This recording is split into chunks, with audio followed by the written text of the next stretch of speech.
ગોરસ વેચવા વાળી એક સામાન્ય ભરવાડને એમ કહે છે કે તમારા ગુરુ કહે છે ને કે શક્તિ વગર બધું થઈ શકે, એને બોલો લઈ જાય. ત્યારે જગતગુરુ શંકરાચાર્યને જ્ઞાન થયું કે નહીં, આ જગતમાં શક્તિ વગર કાંઈ ન થાય.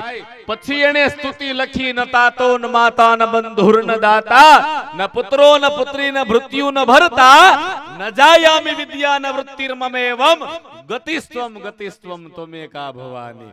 આ જગતગુરુ શંકરાચાર્ય પછી લખેલી સ્તુતિ છે. વિવાદે વિષાદે પ્રમાદે પ્રવાસે જલે ચાનલે પર્વતે શત્રુ મધ્યે અરણ્યે શરણ્યે સદામાં પ્રપાહી ગતિસ્ત્વમ ગતિસ્ત્વમ ત્વમેકા ભવાની. પછી એને જગદંબાની સ્તુતિ લખી કે નહીં, ખરેખર આ જગતમાં શક્તિ વગર કાંઈ ન થઈ શકે. શક્તિ છે ઈ જ સર્વસ્વ છે. એટલે મેં એકદમ સ્પષ્ટ ભાષામાં કહ્યું, સરજીને હોત સાંભળે તો કી ચાલત સંસાર. કદાચ નારી શક્તિનું સર્જન ન થયું હોત તો આ સૃષ્ટિ આગળ ચાલી શકે નહીં.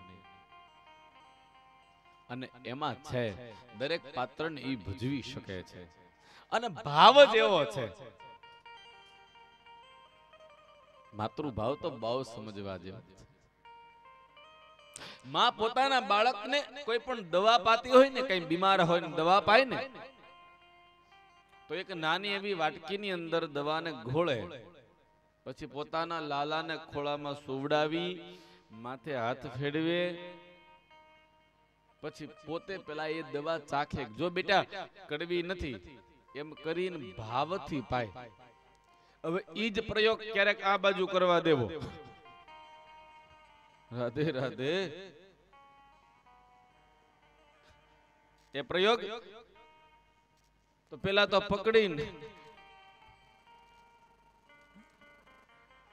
પણ ઈ માતૃભાવ છે.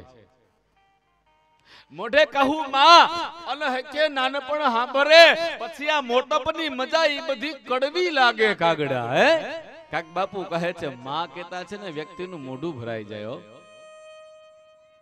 અને એમાં કોઈ દિવસ ફેર ના પડે, એમાં ક્યારેય ફેર ના પડે.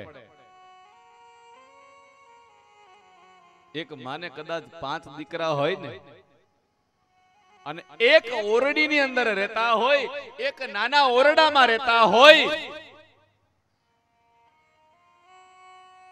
તો એ માને સેજ અમથી પણ હાકડ ન થાય.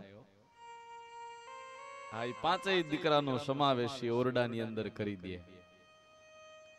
પણ પછી 5 દીકરા મોટા થાય અને 5 દીકરાને મોટા મોટા બંગલા બને,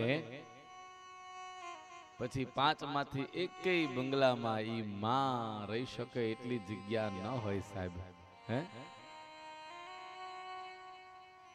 પછી સારા નો લાગે આપણી હારે.